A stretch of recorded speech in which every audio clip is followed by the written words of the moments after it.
ये कहानी है भैरवपुर गांव और उसकी भुताहा हवेली की।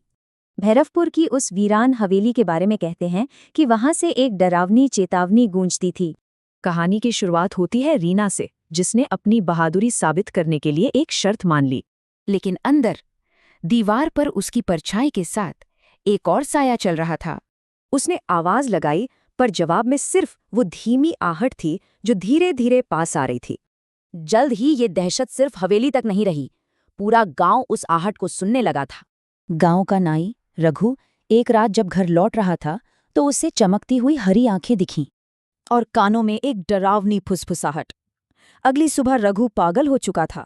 फिर बारी आई स्कूल टीचर अनिरुद्ध की, जिसे इन सब बातों पर बिल्कुल यकीन नहीं था। एक रात उसे भी वही आहट सुनाई दी और एक आवाज ने उसका सारा शक खौफ में बदल दिया। बस ड्राइवर अमर को भी देर रात अपनी खाली बस में एक अजीब साया नजर आया।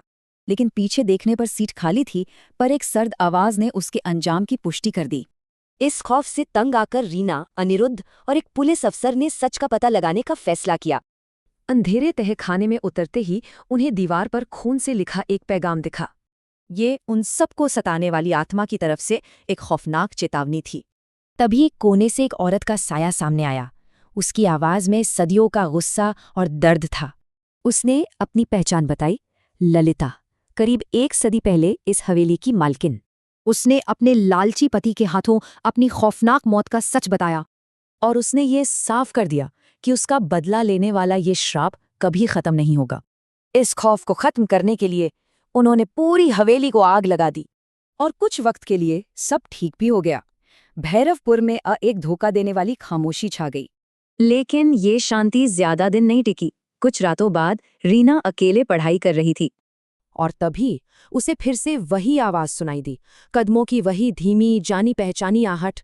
उसने अंधेरे में आवाज लगाई, पर कोई जवाब नहीं मिला, सिर्फ वो आहट थी।